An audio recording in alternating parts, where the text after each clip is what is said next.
Hello दोस्तों, मैं ही classes में आपका स्वागत है और मैं संतोष कुमार आप सबों का हार्दिक अभिनंदन करता हूं।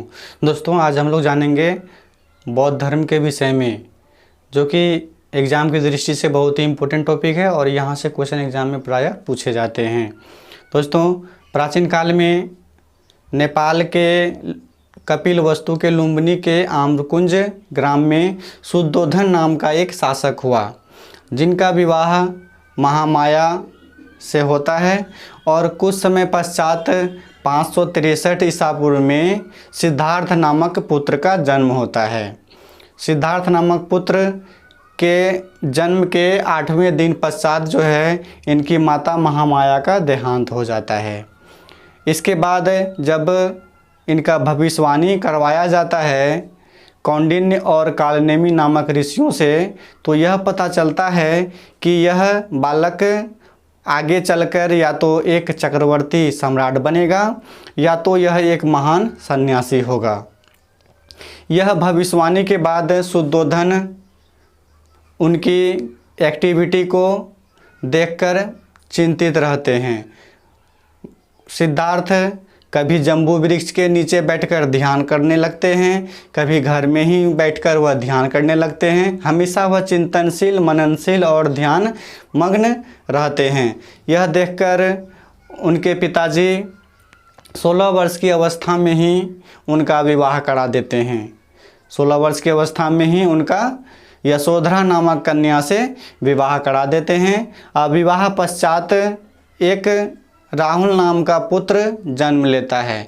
विवाह के पश्चात एक राहुल नाम का पुत्र जन्म लेता है और एक दिन की बात है दोस्तों, जब वह सैर करने के लिए निकलता है तो वह सैर करते हुए अपने क्षेत्र से बाहर निकल जाता है और बाहर वह 4 दृश्यों को देखता है। पहला दृश्य देखता है दोस्तों कि एक रोग ग्रस्त व्यक्ति को देखता है, एक वृद्ध व्यक्ति को देखता है और तीसरा जो है वह दोस्तों एक लाश को देखता है और चौथा दृश्य एक प्रसन्न मुद्रा में सन्यासी को देखता है। जहाँ 3 दृश्यों को देखकर उसके मन में ग्लानि होती है, दुख होता है, और वहीं चौथा दृश्य देखकर उसे खुशी का आभास होता है। जब वह घर आता है दोस्तों, घर आने के बाद वह अपने पुत्र राहुल और पत्नी यशोधरा से मुलाकात करके वह रात में ही जो है गृह त्याग 29 वर्ष की अवस्था में कर देता है। जब वह 29 वर्ष की अवस्था में गृह त्याग करता है दोस्तों, तो वह गृह त्याग कर गया चले जाता है।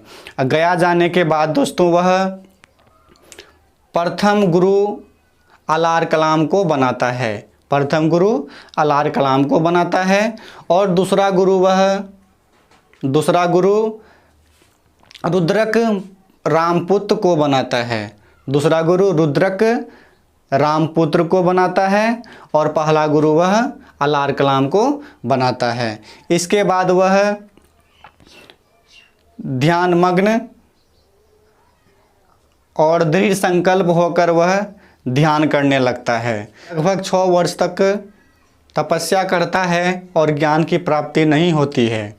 लगभग वह 6 वर्ष तक जब वह तपस्या करता है और ज्ञान की प्राप्ति नहीं होती है, तो वह क्रोध में आकर तपस्या को त्याग देता है और सुजाता नामक कन्या के हाथों से खीर खा लेता है।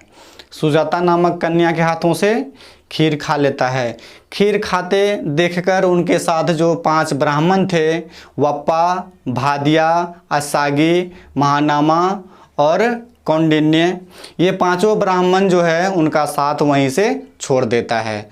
साथ छोड़ने के बाद वे 5 ब्राह्मण कुशीनगर चले जाते हैं। 5 ब्राह्मण कुशीनगर चले जाते हैं। इसके बाद सिद्धार्थ यानी गौतम बुद्ध पुनः तपस्या करने लगता है। तपस्या करने के बाद 8वें दिन वैशाख पूर्णिमा के दिन ही उसे ज्ञान की प्राप्ति होती है। वैशाख पूर्णिमा के दिन ज्ञान की प्राप्ति होती है और ज्ञान की प्राप्ति होने के बाद वह बुद्ध कहलाता है। ज्ञान की प्राप्ति के बाद वह बुद्ध कहलाए और जिस जगह यानी गया में उसे ज्ञान की प्राप्ति हुई वह जगह बोध गया कहलाया। ज्ञान प्राप्ति के बाद वह प्रथम 2 शिष्यों को जो है, एक तपस्सु और एक भल्लिक, 2 बंजारों को सर्वप्रथम वह शिष्य बनाता है। पहला हो गया तपस्सु और दूसरा हो गया भल्लिक। इसके बाद वह चले जाता है कुशीनगर। कुशीनगर में जाने के बाद पुनः उसे वही 5 ब्राह्मण से मुलाकात होती है। पुनः उसे वही 5 ब्राह्मण से मुलाकात होती है और वही 5 ब्राह्मणों को ही वह प्रथम उपदेश देता है। वही 5 ब्राह्मणों को ही प्रथम उपदेश देता है और प्रथम उपदेश को ही कहा जाता है धर्मचक्र प्रवर्तन। प्रथम उपदेश को ही क्या कहा जाता है दोस्तों? धर्मचक्र प्रवर्तन। इसके बाद दोस्तों वह सर्वाधिक उपदेश श्रावस्ती में देता है। सर्वाधिक उपदेश कहाँ देता है? श्रावस्ती में देता है। और प्रथम उपदेश सारनाथ में देता है। प्रथम उपदेश कहाँ देता है? सारनाथ में देता है। और सर्वाधिक उपदेश श्रावस्ती में देता है, जो कि कौशल प्रदेश की राजधानी हुआ करता था। इसके पश्चात दोस्तों चुंद नामक सुनार के यहाँ भोजन करता है और भोजन करने के बाद उसे एक उदर विकार हो जाता है, यानी उनका पेट खराब हो जाता है और कुछ समय पश्चात 483 ईसा पूर्व में उनकी मृत्यु हो जाती है। 483 ईसा पूर्व में उनकी मृत्यु हो जाती है। इस बौद्ध धर्म के संस्थापक गौतम बुद्ध थे। उसके बाद इसका वास्तविक नाम सिद्धार्था। जन्म 563 ईसा पूर्व में हुआ। जन्म 563 ईसा पूर्व में होता है। इसका जन्म स्थान कपिलवस्तु के लुम्बिनी में होता है। इसका जन्म 563 ईसा पूर्व में कपिलवस्तु की लुम्बिनी में इनका जन्म होता है। इनकी मृत्यु 483 ईसा पूर्व में 80 वर्ष की आयु में हो जाती है। मृत्यु स्थल कुशीनगर। इनकी मृत्यु कहाँ होती है? कुशीनगर में इनकी मृत्यु होती है। इसके बाद इसका माता का नाम महामाया हो गया दोस्तों। इसके बाद इनका पिता का नाम शुद्धोधन हो गया, जो कि शाक्य कुल के क्षत्रिय शासक थे। संतान गौतम बुद्ध का संतान राहुल हुआ। इसके बाद इनकी पत्नी का नाम यशोधरा। इनकी पत्नी का नाम यशोधरा था। इसके बाद गृह त्याग जो है दोस्तों वह 29 वर्ष की अवस्था में करता है। गृह त्याग 29 वर्ष की अवस्था में करता है और यही गृह त्याग जो है महाभिनिष्क्रमण कहलाता है। गृह त्याग क्या कहलाता है? महाभिनिष्क्रमण कहलाता है। ज्ञान प्राप्ति उन्हें 6 वर्ष तक कठोर तपस्या के पश्चात होता है। ज्ञान प्राप्ति उसे 6 वर्ष की कठोर तपस्या के बाद होती है और यह कहाँ होता है? गया में, जो कि बोध गया, यही जगह बाद में बोध गया कहलाता है। नदी का नाम दोस्तों निरंजना। निरंजना नदी के किनारे ही इसे ज्ञान की प्राप्ति होती है। वृक्ष में पीपल वृक्ष के ही नीचे इसे ज्ञान की प्राप्ति होती है, जो कि बाद में यही पीपल वृक्ष बोधि वृक्ष कहलाता है। क्या कहलाता है दोस्तों? बोधि वृक्ष कहलाता है। इनका चचेरा भाई देवदत्त था। और जाति ये शाक्य कुल से थे। इनके जाति क्या थे? शाक्य कुल। ये शाक्य कुल से संबंधित थे। इनकी भाषा पाली। ये पाली भाषा में उपदेश दिया करते थे। गौतम बुद्ध किस भाषा में उपदेश देते थे? पाली भाषा में उपदेश देते थे। इनका विवाह 16 वर्ष की अवस्था में की गई। इनका विवाह कितने वर्ष की अवस्था में होता है? 16 वर्ष की अवस्था में होता है। जब ये सैर करने के लिए बाहर निकले तो ये 4 दृश्यों को देखे।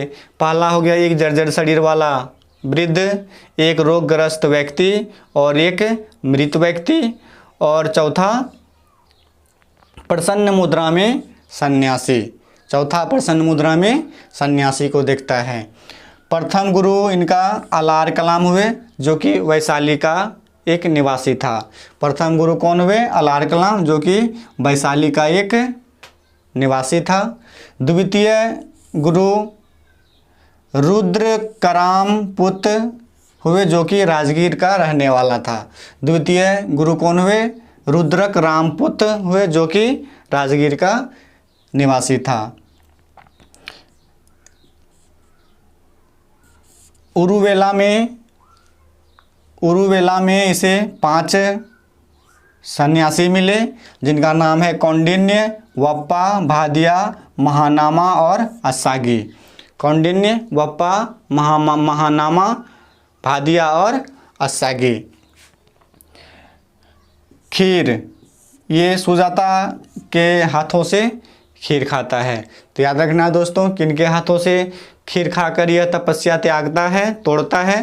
तो सुजाता के हाथों से खीर खाकर वह तपस्या को तोड़ता है। ज्ञान प्राप्ति वैशाख पूर्णिमा के 8वें दिन, वैशाख पूर्णिमा के 8वें दिन इन्हें ज्ञान की प्राप्ति होती है। और प्रथम शिष्य यह तपस्सु और भल्लिक 2 बंजारों को बनाता है। प्रथम शिष्य तपस्सु और भल्लिक 2 बंजारों को बनाता है। प्रथम उपदेश यह सारनाथ में देता है, जो कि धर्मचक्र प्रवर्तन कहलाया। प्रथम उपदेश वही 5 ब्राह्मणों को, कौंडिन्य, असागी, वप्पा, भादिया और महानामा को देता है। और यह क्या कहलाया? धर्मचक्र प्रवर्तन। तो प्रथम उपदेश कहाँ दिया दोस्तों? सारनाथ में दिया। सर्वाधिक उपदेश सर्वाधिक उपदेश कहाँ देता है? श्रावस्ती में देता है, जो कि कौशल प्रदेश की राजधानी हुआ करता था। महापरिनिर्वाण चुंद नामक सुनार के यहाँ भोजन करने के बाद 483 ईसा पूर्व में इनकी मृत्यु हो जाती है।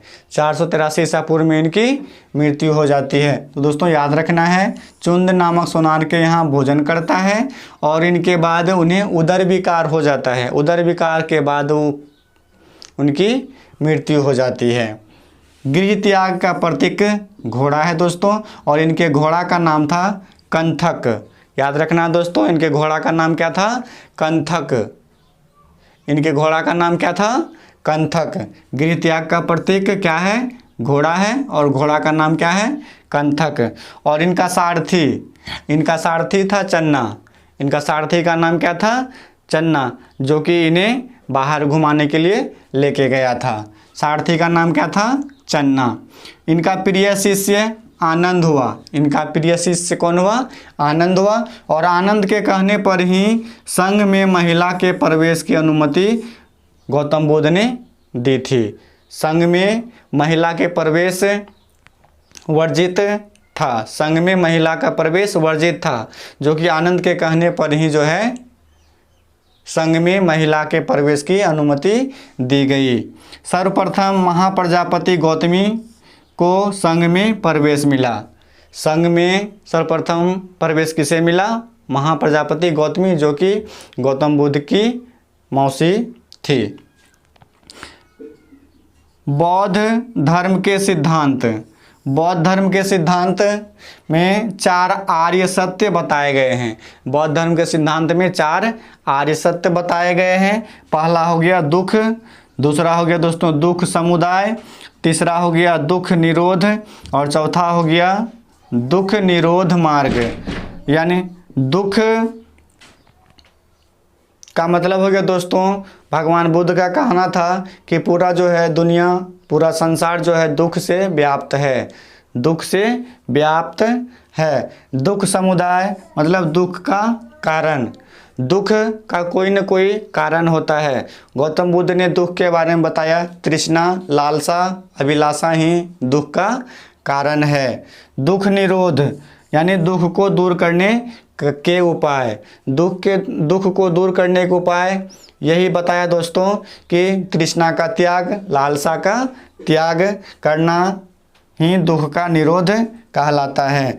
दुख निरोध मार्ग, दुख निरोध मार्ग के अंतर्गत भी यही आता है दोस्तों। तृष्णा, अभिलाषा, इच्छा, ये सब को त्यागना ही दुख निरोध का मार्ग प्रशस्त होता है। इसके बाद अष्टांगिक मार्ग। अष्टांगिक मार्ग में दुख निरोध के लिए 8 मार्ग बताए। गौतम बुद्ध ने अष्टांगिक मार्ग के द्वारा दुख को दूर करने के या दुख निरोध के 8 मार्ग बताए। पहला हो गया सम्यक दृष्टि। पहला क्या हो गया दोस्तों? सम्यक दृष्टि।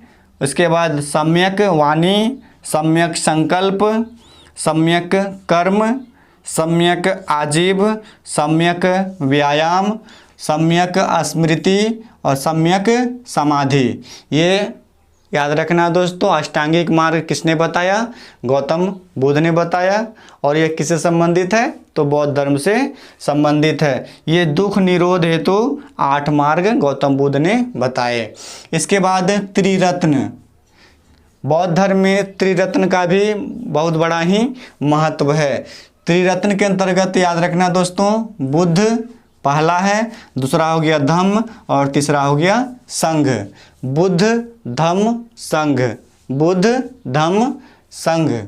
इसके बाद बौद्ध धर्म के प्रतीक। बौद्ध धर्म के प्रतीक जानेंगे दोस्तों, घटना और प्रतीक। जैसे भगवान बुद्ध के जन्म का प्रतीक है कमल और साढ़। जन्म का प्रतीक है कमल और साढ़। ज्ञान का प्रतीक है पीपल या बोधि वृक्ष। ज्ञान का प्रतीक है पीपल या बोधि वृक्ष। निर्वाण का प्रतीक है दोस्तों पद चिन्ह। निर्वाण का प्रतीक क्या है? पद चिन्ह। और मृत्यु का प्रतीक है स्तूप। मृत्यु का प्रतीक क्या है? स्तूप। इसके बाद बौद्ध धर्म में 10 शील तथा आचरण को बताया गया है, जो कि जीवन का मूल आधार माना जाता है। बौद्ध धर्म में 10 शील तथा आचरण को बताया गया है, जो कि जीवन का मूल आधार माना जाता है। इसके अंतर्गत आता है दोस्तों अहिंसा। पहला क्या हो गया दोस्तों? अहिंसा। दूसरा हो गया सत्य। तीसरा हो गया अस्तेय। चौथा हो गया अपरिग्रह। पांचवा हो गया ब्रह्मचर्य। छठा हो गया नृत्य व संगीत का त्याग। सातवां हो गया सुगंधित पदार्थ का त्याग। आठवां हो गया असमय भोजन का त्याग। नौवां हो गया कोमल शैया का त्याग। और 10वां हो गया कामनी कंचन का त्याग। तो दोस्तों अहिंसा यानी जीवों को न सताना न दुख देना, ये अहिंसा के अंतर्गत आता है। सत्य यानी हमेशा सत्य बोलना चाहिए। अस्तेय का मतलब होगा दोस्तों चोरी न करना, यानी चोरी नहीं करना। अपरिग्रह इसका मतलब होता है दोस्तों धन संचय नहीं करना, यानी धन जमा नहीं करना। इसके बाद ब्रह्मचर्य यानी जीवन भर भिक्षाटन करना, गृहस्थ जीवन में प्रवेश न करना, ये सब इसके अंतर्गत आता है। तो नृत्य व संगीत का त्याग, नृत्य और संगीत को त्यागना। सुगंधित पदार्थों का त्याग। असमय भोजन का त्याग, यानी असमय के अनुसार ही भोजन करना चाहिए, असमय भोजन नहीं करना चाहिए। कोमल शैया का त्याग, यानी कोमल बिस्तर पर, मुलायम बिस्तर पर नहीं सोना चाहिए। ये सब बताया गया है बौद्ध धर्म के अंतर्गत। दोस्तों यह वीडियो आप लोगों को कैसा लगा ज़रूर कमेंट कीजिए, शेयर कीजिए, लाइक कीजिए। मैं आप लोगों के लिए इसी प्रकार का वीडियो लगातार लाता रहूँगा। वीडियो देखने के लिए धन्यवाद।